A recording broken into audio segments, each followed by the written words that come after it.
ಎಲ್ರಿಗೂ ನಮಸ್ಕಾರ. ನಾನು ನಯನ. ಕೊಬ್ಬರಿ ಎಣ್ಣೆ ರೇಟ್ ಕೇಳಿದ್ರೆ ಎಲ್ರಿಗೂ ಶಾಕ್ ಆಗುತ್ತೆ. ಕಾರಣ 1 ಲೀಟರ್ ಕೊಬ್ಬರಿ ಎಣ್ಣೆ ಬೆಲೆ 400 ರೂಪಾಯಿ. ಇನ್ನು ತೆಂಗಿನಕಾಯಿ ಬೆಲೆನೂ ಕೂಡ ಕಡಿಮೆ ಇಲ್ಲ, 15 ರಿಂದ 35 ರೂಪಾಯಿವರೆಗೆ ಇದೆ. ಹೋಗ್ಲಿ ಬಿಡಿ, ಎಳ್ನೀರ್ ರೇಟ್ ಕೇಳಿದ್ರೆ ಎಷ್ಟು ಹೇಳಿ, 30 ರಿಂದ 40 ರೂಪಾಯಿಗೆ ಒಂದು ಎಳ್ನೀರನ್ನ ಶಿವಮೊಗ್ಗ, ಬೆಂಗಳೂರು, ದಾವಣಗೆರೆಯಲ್ಲಿಯೇ ಮಾರಾಟ ಮಾಡಲಾಗ್ತಾ ಇದೆ. ಆದ್ರೆ ವರ್ಷಾನುಗಟ್ಲೆ ಮನೆಯಲ್ಲಿಟ್ಟು ಒಣ ಕೊಬ್ಬರಿ ಮಾಡಿ ಮಾರಾಟ ಮಾಡೋದಕ್ಕೆ ಮಾತ್ರ ರೇಟ್ ಇಲ್ಲ. ಇದು ಯಾವ ಸೀಮೆಯ ನ್ಯಾಯ?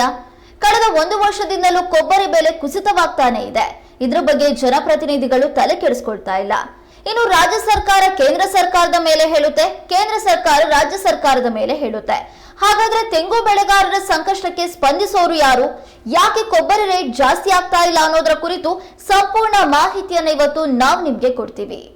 ನಮ್ಮ ಸಂಸ್ಕೃತಿಯಲ್ಲಿ ಕಲ್ಪವೃಕ್ಷಕ್ಕೆ ವಿಶೇಷವಾದಂತ ಸ್ಥಾನಮಾನವಿದೆ. ಕಲ್ಪವೃಕ್ಷದಲ್ಲಿ ಬೇಡದ ವಸ್ತು ಎನ್ನುವ ಭಾಗವೇ ಇಲ್ಲ. ಪೂಜೆ ಪುನಸ್ಕಾರ, ಸಭೆ ಸಮಾರಂಭದಲ್ಲಿ ತೆಂಗಿನಕಾಯಿಯ ವಿಶೇಷತೆ ಬಹಳಾನೇ ದೊಡ್ಡದು. ಹಾಗಾಗಿ ಕರ್ನಾಟಕದಲ್ಲಿ ಲಕ್ಷಾಂತರ ರೈತರು ತಮ್ಮ ಜೀವನಕ್ಕಾಗಿ ತೆಂಗು ಬೆಳೆಯನ್ನ ಅವಲಂಬಿಸಿದ್ದಾರೆ. ಅದರಲ್ಲೂ ಒಣ ಕೊಬ್ಬರಿಗೆ ಬಹಳ ಬೇಡಿಕೆ ಇದೆ. ಆದ್ರೆ ಕೊಬ್ಬರಿ ಬೆಳೆಗಾರರು ಮಾತ್ರ ಸಂಕಷ್ಟದಲ್ಲಿದ್ದಾರೆ. ಇದಕ್ಕೆ ಕಾರಣ ಮಾರುಕಟ್ಟೆಯಲ್ಲಿ ಸೂಕ್ತವಾದ ಬೆಲೆ ಸಿಗದೆ ಇರುವಂತದ್ದು. ಹಾಗಾಗಿ ರೈತರು ಕಂಗಾಲಾಗಿ ಹೋಗಿದ್ದಾರೆ. ಕೊಬ್ಬರಿ ಬೆಳೆಯೋದಕ್ಕೆ ಆಗುವ ಖರ್ಚಿನಷ್ಟು ಕೂಡ ಕೊಬ್ಬರಿ ಬೆಳೆಯಿಂದ ಆದಾಯ ಹರಿದು ಬರ್ತಾ ಇಲ್ಲ. ಹೀಗಾಗಿ ಬೆಳೆ ಬೆಳೆಯಬೇಕಾಗಿದ್ದಂತ ರೈತರು ಕಂಗಾಲಾಗಿ ಬೀದಿಗಿಳಿಯುವ ಪರಿಸ್ಥಿತಿ ನಿರ್ಮಾಣವಾಗಿದೆ. ರಾಜ್ಯದಲ್ಲಿ ಬರಗಾಲದ ಕರಿಛಾಯೆ ಆವರಿಸಿದೆ. ಕಾರಣ ಮುಂಗಾರು ಮಳೆಯ ಕೊರತೆ. ಹಾಗಾಗಿ ಈ ಬಾರಿ ಬೆಳೆ ಇಳುವರಿಯಾಗಿ ಕಡಿಮೆಯಾಗಿ ಬೆಳೆಗಳ ಬೆಲೆ ಗಗನಕ್ಕೇರಿದೆ.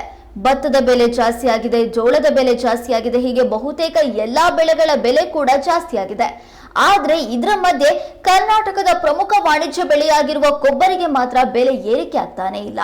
ಕಳೆದ 1 ವರ್ಷದಿಂದಲೂ ಇದೇ ಹಣೆ ಬರಹ. ಇವತ್ತು ಮಾರ್ಕೆಟ್ಗೆ ಹಾಕೋಣ, ನಾಳೆ ಮಾರ್ಕೆಟ್ಗೆ ಹಾಕೋಣ ಅಂತ ಕುಳಿತಿದ್ದ ರೈತರು ಈಗ ತಲೆ ಮೇಲೆ ಕೈ ಹೊತ್ತು ಕುಳಿತುಕೊಳ್ಳುವ ಪರಿಸ್ಥಿತಿ ನಿರ್ಮಾಣವಾಗಿದೆ. ರಾಜ್ಯದಲ್ಲಿ ತೆಂಗು ಪ್ರಧಾನ ಬೆಳೆ. ತುಮಕೂರು, ಚಿಕ್ಕಮಗಳೂರು, ಹಾಸನ ಸೇರಿದಂತೆ ಮಧ್ಯ ಕರ್ನಾಟಕದ 12 ಜಿಲ್ಲೆಗಳ ಪ್ರಮುಖ ವಾಣಿಜ್ಯ ಬೆಳೆಯಾಗಿದೆ. ಆದ್ರೆ ಈ ಬೆಳೆಗೆ ಬೆಂಬಲ ಬೆಲೆ ಸಿಗದೆ ರೈತರು ಹತಾಶರಾಗುವಂತಾಗಿದೆ. 2 ವರ್ಷದ ಹಿಂದೆ 18,000 ಇದ್ದ ಕ್ವಿಂಟಾಲ್ ಕೊಬ್ಬರಿ ಬೆಲೆ ಈಗ 8,000ಕ್ಕೆ ಇಳಿಕೆ ಆಗಿದೆ. ರೈತರು ಚೆನ್ನಾಗಿರ್ಬೇಕು ಅಥವಾ ಬೆಳೆದ ಬೆಳೆಗೆ ಒಳ್ಳೆ ಬೆಲೆ ಸಿಗಬೇಕು, ರೈತರು ಆರ್ಥಿಕವಾಗಿ ಸದೃಢರಾಗಬೇಕು ಅಂತ ಜನಪ್ರತಿನಿಧಿಗಳು ಬೊಬ್ಬೆ ಹೊಡೆದ್ರೆ ಆಗೋದಿಲ್ಲ. ಅದಕ್ಕೆ ಪೂರಕವಾಗುವಂತ ಕೆಲಸವನ್ನ ಮಾಡಬೇಕು. ಲೋಕಸಭೆಯಲ್ಲಿ, ವಿಧಾನಸಭೆಯಲ್ಲಿ ಧ್ವನಿ ಎತ್ತಬೇಕು. ಅದಕ್ಕಾಗಿ ಜನಪ್ರತಿನಿಧಿಗಳು ಹೋರಾಡಬೇಕು. ಆ ಕೆಲಸ ಮಾತ್ರ ನೆಟ್ಟಗೆ ನಡೀತಾ ಇಲ್ಲ. ಯಾರೋ ಒಂದಿಷ್ಟು ಶಾಸಕರು ಧ್ವನಿ ಎತ್ತುತ್ತಾರೆ, ಉಳಿದವರು ಸುಮ್ಮನೆ ಕುಳಿತುಕೊಳ್ತಾರೆ. 12 ಜಿಲ್ಲೆಗಳಲ್ಲಿ ಎಷ್ಟು ಶಾಸಕರು ಧ್ವನಿ ಎತ್ತುತ್ತಾರೆ? ಈ ಪ್ರಶ್ನೆಗೆ ಉತ್ತರ ಹುಡುಕೋದಕ್ಕೆ ಹೋದ್ರೆ ಉತ್ತರವೇ ಇಲ್ಲ. ಈ ಬಾರಿಯ ಬೆಳಗಾವಿ ಅಧಿವೇಶನದಲ್ಲೂ ಕಾಟಾಚಾರಕ್ಕೆ ಕೊಬ್ಬರಿಯ ವಿಷಯದ ಮೇಲೆ ಚರ್ಚೆ ಮಾಡಲಾಗಿದೆ. ಆದ್ರೆ ತೆಂಗು ಬೆಳೆಗಾರರಿಗೆ ಮಾತ್ರ ಬೆಲೆಯೂ ಇಲ್ಲ, ಬೆಂಬಲ ಬೆಲೆಯೂ ಸಿಕ್ಕಿಲ್ಲ. ನಿಮ್ಗೆ ಗೊತ್ತಿದೆಯೋ ಇಲ್ವೋ, ಕಳೆದ 2 ವರ್ಷಗಳಿಂದ ಕೊಬ್ಬರಿ ಬೆಲೆ ಪಾತಾಳಕ್ಕೆ ಇಳಿದಿದೆ. ಒಂದು ಕಾಲದಲ್ಲಿ ಕ್ವಿಂಟಾಲ್ ಕೊಬ್ಬರಿ ಬೆಲೆ 16 ರಿಂದ 18,000 ರೂಪಾಯಿ ಇತ್ತು. ಆವಾಗ ಯಾವ ಬೆಂಬಲ ಬೆಲೆಯನ್ನು ಕೊಟ್ಟಿರಲಿಲ್ಲ. ಆದ್ರೆ ಕಳೆದ 2 ವರ್ಷಗಳಿಂದ ಕೊಬ್ಬರಿ ಬೆಲೆಯಲ್ಲಿ ಏರಿಕೆ ಆಗಲಿಲ್ಲ. ಇನ್ನು ಇದರ ಬಗ್ಗೆ ಧ್ವನಿ ಎತ್ತಬೇಕಾದಂತ ರೈತ ಸಂಘಟನೆಗಳು ಕೂಡ ಗಪ್ ಚುಪ್ ಆಗಿರೋದು ದುರಂತವೇ ಸರಿ. ಇಲ್ಲಿ ನೀವು ಒಂದ್ ವಿಚಾರವನ್ನ ಗಮನಿಸಬೇಕು. ಕೊಬ್ಬರಿ ಬೆಲೆ ಕುಸಿತಾ ಇದೆ, ಆದ್ರೆ ಮಾರುಕಟ್ಟೆಯಲ್ಲಿ ತೆಂಗಿನಕಾಯಿ, ಎಳ್ನೀರ್ ಬೆಲೆ ದಿನದಿಂದ ದಿನಕ್ಕೆ ಜಾಸ್ತಿ ಆಗ್ತಾ ಇದೆ. ಒಂದು ತೆಂಗಿನಕಾಯಿಯನ್ನ 15 ರಿಂದ 35 ರೂಪಾಯಿ ಲೆಕ್ಕದಲ್ಲಿ ಮಾರಾಟ ಮಾಡಲಾಗುತ್ತೆ. ಇನ್ನು ಒಂದು ಎಳ್ನೀರ್ ಬೆಲೆ 30 ರಿಂದ 40 ರೂಪಾಯಿ ಇದೆ. ಇನ್ನು 1 ಲೀಟರ್ ಕೊಬ್ಬರಿ ಎಣ್ಣೆ ಬೆಲೆ 400 ರೂಪಾಯಿ ಇದೆ. ಈ ಎಲ್ಲದಕ್ಕೂ ಕೂಡ ಉತ್ತಮ ಬೆಲೆ ಇದೆ. ಆದ್ರೆ ಕೊಬ್ಬರಿ ಬೆಲೆ ಮಾತ್ರ ದಿನದಿಂದ ದಿನಕ್ಕೆ ಇಳಿಕೆ ಆಗ್ತಾನೆ ಇದೆ. ಇದು ನಿಜಕ್ಕೂ ವಿಪರ್ಯಾಸದ ಸಂಗತಿ ಅಂತ ಹೇಳ್ಬೋದು. ಕೊಬ್ಬರಿ ಎಣ್ಣೆ ಮಾಡಬೇಕು ಅಂದ್ರೆ ಕೊಬ್ಬರಿ ಬೇಕು, ಆದ್ರೆ ಕೊಬ್ಬರಿ ಎಣ್ಣೆಗೆ ಬೆಲೆ ಸಿಗ್ತಾ ಇದೆ, ಆದ್ರೆ ಕೊಬ್ಬರಿಗೆ ಮಾತ್ರ ಬೆಲೆ ಸಿಗ್ತಾ ಇಲ್ಲ. ರೈತರಿಗೆ ಉತ್ಪಾದನಾ ವೆಚ್ಚ ಕೂಡ ಬರ್ತಾ ಇಲ್ಲ. ಇನ್ನು ಈ ಬಾರಿ ಭೀಕರ ಬರದ ಛಾಯೆ ಇದ್ದು ಈಗಾಗಲೇ ತೆಂಗು ಬೆಳೆಗಾರರು ಸಂಕಷ್ಟದಲ್ಲಿದ್ದಾರೆ. ಬೇಡಿಕೆಗೆ ತಕ್ಕಂತೆ ಪೂರೈಕೆ ಕಡಿಮೆಯಾದಾಗ ಕೊಬ್ಬರಿ ಬೆಲೆ ಏರಿಕೆ ಆಗಬೇಕು, ಆದ್ರೆ ಅದು ಕೂಡ ಈಗ ಆಗ್ತಾ ಇಲ್ಲ. ಒಂದ್ ಕಡೆ ಮಧ್ಯವರ್ತಿಗಳ ಕಾಟ, ಇನ್ನೊಂದ್ ಕಡೆ ಕಲಬೆರಕೆ ಸೇರಿದಂತೆ ಹಲವಾರು ಕಾರಣಗಳಿಂದ ಕೊಬ್ಬರಿ ಬೆಲೆ ನೆಲ ಕಚ್ಚಿದೆ. ಕೋವಿಡ್ ನಂತರ ಬಹುತೇಕ ಆಹಾರ ಪದಾರ್ಥಗಳ ಬೆಲೆ ಏರಿಕೆ ಆಗಿದೆ. ಸಾಗಣಾ ವೆಚ್ಚವು ದುಬಾರಿಯಾಗಿದೆ.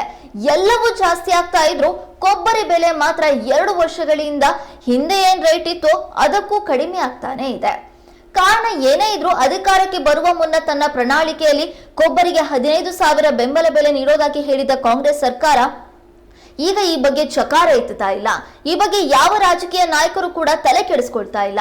ಆದ್ರೆ ಜೆಡಿಎಸ್ ಮುಖಂಡ ಎಚ್ ಡಿ ಕುಮಾರಸ್ವಾಮಿ ಮತ್ತು ಮಾಜಿ ಪ್ರಧಾನಿ ಎಚ್ ಡಿ ದೇವೇಗೌಡ ಅವರು ಪ್ರಧಾನಿ ನರೇಂದ್ರ ಮೋದಿ ಅವರನ್ನ ಭೇಟಿಯಾಗಿ ಬೆಂಬಲ ಬೆಲೆ ಕೊಡಬೇಕು, ಈ ವಿಚಾರದ ಬಗ್ಗೆ ಗಮನ ಹರಿಸಬೇಕು ಅಂತ ಕೇಳ್ಕೊಂಡಿದ್ದಾರೆ. ಆದ್ರೆ ಕಾಂಗ್ರೆಸ್ ನಾಯಕರು ಗ್ಯಾರಂಟಿ ಯೋಜನೆಗಳ ಜಾರಿಯಲ್ಲಿಯೇ ಬ್ಯುಸಿಯಾಗಿದ್ದಾರೆ ಹೊರತು ಕೊಬ್ಬರಿ ಬೆಳೆಗಾರರ ಬಗ್ಗೆ ಗಮನ ಕೊಡದಿರುವುದು ದುರಂತ. ಇದು ರೈತರ ಆಕ್ರೋಶಕ್ಕೆ ಕಾರಣವಾಗಿದೆ. 6 ತಿಂಗಳ ಹಿಂದೆ ಕೊಬ್ಬರಿಗೆ ಕ್ವಿಂಟಾಲ್ಗೆ 11,730 ಬೆಂಬಲ ಬೆಲೆ ಕೊಡೋದಾಗಿ ಘೋಷಣೆ ಮಾಡಲಾಗಿತ್ತು. ಅದರ ಜೊತೆಗೆ ರಾಜ್ಯ ಸರ್ಕಾರ 1,000 ಪ್ರೋತ್ಸಾಹಧನ ಘೋಷಣೆ ಮಾಡಿತ್ತು. ಆದ್ರೆ ಇದೆಲ್ಲ ಕೇವಲ ಘೋಷಣೆಗೆ ಮಾತ್ರ ಸೀಮಿತವಾಗಿದೆಯೇ ಹೊರತು ಇಲ್ಲಿವರೆಗೂ ಜಾರಿಯಾಗಿಲ್ಲ. ಕೇವಲ ಬೆಂಬಲ ಬೆಲೆ ಘೋಷಣೆ ಮಾಡಿದ್ರೆ ಆಯ್ತಾ? ಖರೀದಿ ಕೇಂದ್ರವನ್ನ ಆರಂಭಿಸಬೇಕು ಅಲ್ವಾ? ಈಗ ಬರೀ ಬೆಂಬಲ ಬೆಲೆಯನ್ನ ಘೋಷಣೆ ಮಾಡಿದ್ರೆ ಶಿವಮೊಗ್ಗದ ರೈತರು ತಿಪಟೂರಿನಲ್ಲಿ ಹೋಗಿ ಮಾರಾಟ ಮಾಡೋದಕ್ಕೆ ಸಾಧ್ಯನಾ? ಹಾಗಾಗಿ ಎಲ್ಲಾ ಜಿಲ್ಲೆಗಳಲ್ಲೂ ಖರೀದಿ ಕೇಂದ್ರಗಳನ್ನ ತೆರಿಬೇಕು ಅಂತ ರೈತರು ಆಗ್ರಹಿಸ್ತಾ ಇದ್ದಾರೆ. ಎಲೆಕ್ಷನ್ ಬಂದಾಗ ಕೊಬ್ಬರಿ ಬೆಲೆ ವಿಷಯ ಪ್ರಸ್ತಾಪವಾಗುತ್ತೆ. ಎಲೆಕ್ಷನ್ ಮುಗಿದ ನಂತರ ನಾವ್ಯಾರೋ ನೀವ್ಯಾರೋ ಅನ್ನೋರ ನಡುವೆ ಅನ್ನದಾತರು ಈ ದಿನ ಕಣ್ಣೀರಿನಲ್ಲಿ ಕೈ ತೊಳೆದುಕೊಳ್ಳುವ ಪರಿಸ್ಥಿತಿ ನಿರ್ಮಾಣವಾಗಿದೆ. ತಿಪಟೂರು ಮಾರುಕಟ್ಟೆಯಲ್ಲಿ ಕ್ವಿಂಟಾಲ್ ಕೊಬ್ಬರಿ ಧಾರಣೆ ಕನಿಷ್ಠ 7,000ದಿಂದ ಗರಿಷ್ಠ 8,500 ರೂಪಾಯಿ ಇದೆ.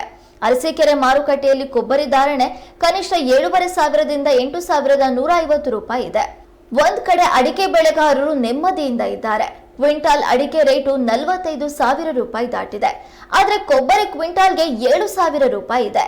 ಹೀಗೆ ಆದ್ರೆ ರೈತರು ಬದುಕೋದು ಹೇಗೆ ಹೇಳಿ? ಕಳೆದ ಬಾರಿ ವಿಧಾನಸಭೆ ಅಧಿವೇಶನದಲ್ಲಿ ಮಾಜಿ ಮುಖ್ಯಮಂತ್ರಿ ಎಚ್ ಡಿ ಕುಮಾರಸ್ವಾಮಿ ಅವರು ಕೊಬ್ಬರಿಗೆ ಬೆಂಬಲ ಬೆಲೆ ನೀಡುವಂತೆ ಸರ್ಕಾರದ ಮೇಲೆ ಒತ್ತಡ ಹಾಕಿ 1,250 ರೂಪಾಯಿ ಜಾರಿ ಮಾಡಿಸಿದ್ರು. ಆದ್ರೆ ರಾಜ್ಯ ಸರ್ಕಾರ ಬೆರಳೆಣಿಕೆಯಷ್ಟು ರೈತರಿಗೆ ಮಾತ್ರ ನೀಡಿ ಏಕಾಏಕಿ ನಫೆಡ್ ಕೇಂದ್ರವನ್ನೇ ಮುಚ್ಚುವ ಮೂಲಕ ರೈತರಿಗೆ ಮಹಾ ಮೋಸ ಮಾಡಿತು. ಬಿಜೆಪಿ ಸರ್ಕಾರ ರೈತರಿಗೆ ಸ್ಪಂದಿಸಲಿಲ್ಲ ಅನ್ನುವ ಕಾರಣಕ್ಕೆ ಈ ಬಾರಿ ಕಾಂಗ್ರೆಸ್ ಪಕ್ಷಕ್ಕೆ ಅವಕಾಶ ಕೊಟ್ರೆ ಈ ಸರ್ಕಾರವು ಕೂಡ ರೈತರನ್ನ ದಿವಾಳಿಯನ್ನಾಗಿ ಮಾಡ್ತಾ ಇದೆ. ಇದು ರೈತ ವಿರೋಧಿ ನೀತಿಯಲ್ಲದೆ ಮತ್ತೇನು? ರೈತರು ಯಾವಾಗ ಕೊಬ್ಬರಿಗೆ ಬೆಲೆ ಸಿಗುತ್ತೆ ಅಂತ ಬಕ್ಕ ಪಕ್ಷಿಗಳಂತೆ ಕಾಯ್ತಿದ್ದಾರೆ. ಕ್ವಿಂಟಾಲ್ ಕೊಬ್ಬರಿಗೆ ಕನಿಷ್ಠ 15,000 ರೂಪಾಯಿ ನೀಡುವಂತೆ ಕೇಳ್ತಾ ಇದ್ರು. ಸರ್ಕಾರಗಳು ಮಾತ್ರ ಕಣ್ಮುಚ್ಚಿ ಕುಳಿತುಕೊಂಡಿವೆ. ರೈತರು ಉಳಿಬೇಕು ಅಂದ್ರೆ ಸರ್ಕಾರ ನಿರ್ಧಾರವನ್ನ ತೆಗೆದುಕೊಳ್ಳಲೇಬೇಕು. ಒಂದು ವಿಷಯವನ್ನ ಜನಪ್ರತಿನಿಧಿಗಳು, ಸರ್ಕಾರಗಳು ತಿಳಿದುಕೊಳ್ಬೇಕು. ರೈತರು ಉಳಿದ್ರೆ ಮಾತ್ರ ಅನ್ನ ಸಿಗೋದು, ರಾಜ್ಯ ಅಭಿವೃದ್ಧಿ ಆಗೋದು, ದೇಶವೂ ಕೂಡ ಅಭಿವೃದ್ಧಿ ಆಗೋದು. ರೈತರೇ ಇಲ್ಲ ಅಂದ್ರೆ ಪರಿಸ್ಥಿತಿ ಏನಾಗುತ್ತೆ ಅನ್ನೋದನ್ನ ಊಹಿಸಿಕೊಂಡ್ರೆ ಒಳ್ಳೇದೇನು. ಈಗಲಾದ್ರೂ ಸಂಬಂಧಪಟ್ಟ ಜನಪ್ರತಿನಿಧಿಗಳು, ಸರ್ಕಾರಗಳು ಎಚ್ಚೆತ್ತುಕೊಳ್ಳಿ ಅನ್ನೋದೇ ಕನ್ನಡ ಮೀಡಿಯಂ ಕಳಕಳಿ.